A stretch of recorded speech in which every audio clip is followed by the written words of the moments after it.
Hello viewers, আসসালামু আলাইকুম। আজকে আমরা তৈরি করব নারকেল পুরের পাটিসাপটা। তো চলুন রেসিপি ভিডিওটি শুরু করা যাক।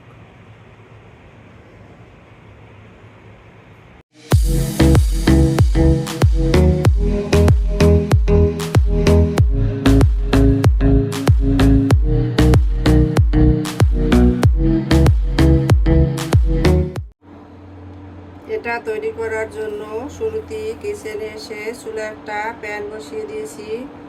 এতে দিয়ে দিচ্ছি প্রয়োজন মতো গুড়। এখানে আমি তালের গুড় দিয়ে দিচ্ছি। আপনাদের হাতের কাছে তালের গুড়, খেজুর গুড় অথবা চিনি যেটা থাকে সেটাই দিয়ে দিতে পারেন। আমি এটা স্বাদ মতো দিয়ে দিলাম।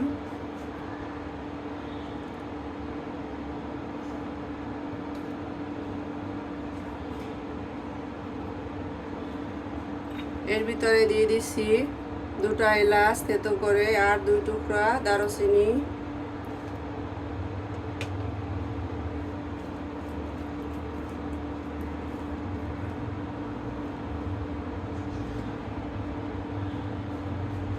দিয়ে দিচ্ছি নারকেল কোড়ানো 1 বাটি।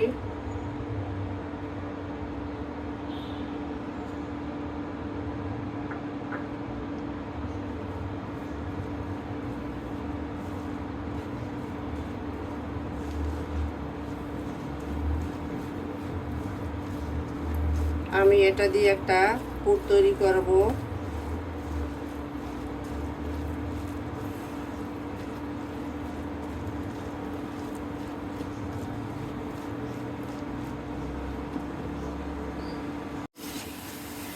কিছুক্ষণ নেড়ে নেওয়ার পর গুড় আর নারিকেলের মিশ্রণে কিছুটা পানি বের হয়ে আসছে, দেখতে পাচ্ছেন। এই পানিটাকে আমি নেড়ে শুকিয়ে নিব।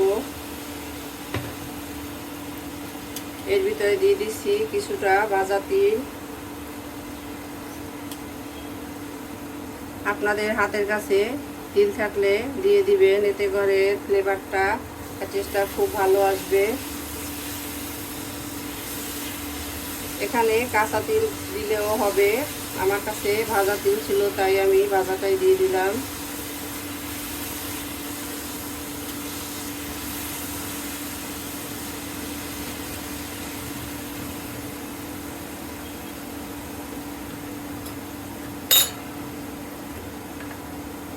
দিয়ে দিচ্ছি কিছুটা মিল্ক পাউডার। হাতের কাছে মিল্ক পাউডার থাকলে অবশ্যই দিয়ে দিবেন, এতে করে এর টেস্টটা দ্বিগুণ বেড়ে যাবে।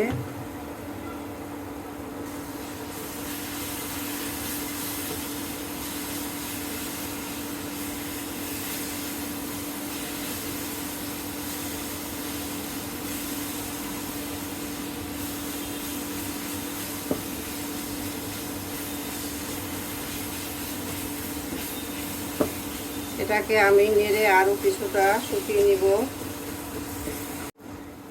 নেড়ে নেওয়ার এক পর্যায়ে এটা শুকিয়ে আসছে। এখন সবশেষে দিয়ে দিচ্ছি 1 টিস্পুন ঘি। ঘিটা হাতের কাছে থাকলে অবশ্যই দিয়ে দিবেন, এতে করে দারুণ একটা স্মেল আসবে। আমি চুলাটা বন্ধ করে দিয়েছি। এখন আমি এটাকে একটা বাটির ভিতর তুলে নেব। নারকেলের পুরটাকে আমি একটা বাটিতে তুলে নিয়েছি, আর এর ভিতরে যে মশলাটা দিয়েছিলাম সেটা তুলে ফেলে দিয়েছি। এখানে আমি নিয়ে নিয়েছি মেজারমেন্ট কাপের 1 কাপ আতপ চাল। এটাকে আমি 2 ঘন্টা ধুয়ে ভিজিয়ে রেখেছিলাম। এখন এটাকে ব্লেন্ডারে পেস্ট করে নিব। ভিজিয়ে রাখা চালগুলোকে আমি একটা ব্লেন্ডার জারে নিয়ে নিয়েছি। এর ভিতরে দিয়ে দিচ্ছি সামান্য চিনি। এখানে আমি একটা স্ট্যান্ডারে 1/2 কাপ ময়দা দিয়ে দিয়েছি। এটা একটু চেলে নিচ্ছি। ময়দাটা চেলে নেওয়া হয়ে গেছে। এখন এর ভিতরে দিয়ে দিচ্ছি লিকুইড দুধ। আমি অর্ধেকটা এখন দিয়ে দিলাম, এতে করে পেস্ট করতে সুবিধা হবে। বেশি পরিমাণের দুধ বা পানি দিলে ব্লেন্ডার করার সময় রাইসটা খুব ভালোভাবে মিহি হয় না। দিয়ে দিচ্ছি স্বাদ মতো লবণ। এখন আমি এটা দিয়ে একটা মিহি পেস্ট তৈরি করে নিব। তো ফিরে আসছি এটা পেস্ট তৈরি করে নেওয়ার পরে। সবগুলো উপকরণ একটা মিহি পেস্ট তৈরি করে নিয়ে নিয়েছি। একটা বলের ভিতর ঢেলে নিচ্ছি। এখন আমি বাকি দুধটুকু এর ভিতরে দিয়ে দিচ্ছি।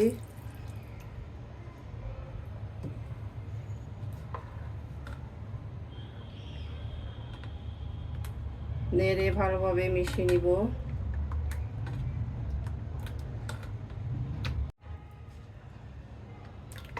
ভালোভাবে নেড়ে নেওয়া হয়ে গেছে।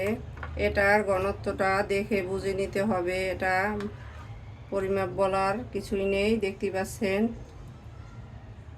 পাতলা একটা পল্লব পড়েছে। তো এখন আমি চলে যাব কিচেনে। তো চলুন কিচেনে যাওয়া যাক। কিচেনে এসে চুলায় আমি একটা প্যান বসিয়ে দিয়েছি। সামান্য কয়েক ফোঁটা তেল দিয়ে দিলাম। একটা ব্রাশের সাহায্যে ব্রাশ করে দিচ্ছি।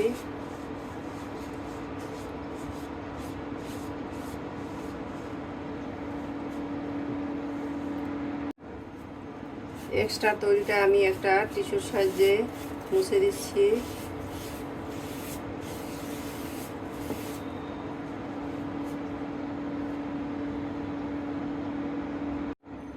প্যানটা খুব ভালোভাবে গরম করে নিতে হবে। তো আমার প্যানটা গরম হয়ে আসছে। এখন আমি এই লিকুইডটা তৈরি করেছি, এর থেকে ডাব্বা চামিচের 1 চামিচ দিয়ে দিলাম।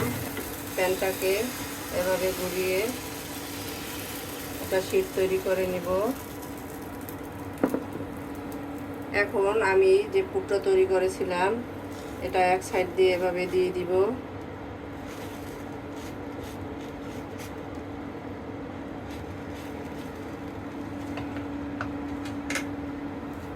এখন এক সাইড দিয়ে এটাকে আমি ফোল্ড করে নিব।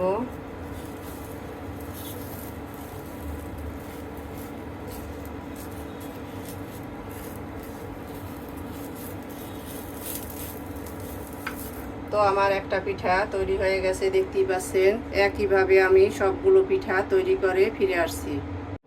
সবগুলি পিঠা তৈরি করা হয়ে গেছে, দেখতেই পাচ্ছেন। এখন আমি এগুলোকে সার্ভ করে নেব। তো চলুন সার্ভ করে নেওয়া যাক। সার্ভ করে নিলাম আমরা আমাদের পাটিসাপটা পিঠা। দেখতেই পাচ্ছেন কতটা লোভনীয় হয়েছে। আমাদের রেসিপি ভিডিওটি ফলো করে আপনারাও তৈরি করে দেখবেন। কমেন্ট সেকশনে জানিয়ে দিবেন কেমন হয়েছিল আমাদের রেসিপি ভিডিওটি। লাইক, কমেন্ট, শেয়ার, সাবস্ক্রাইব করে আমাদের পাশে থাকবেন। আল্লাহ হাফেজ।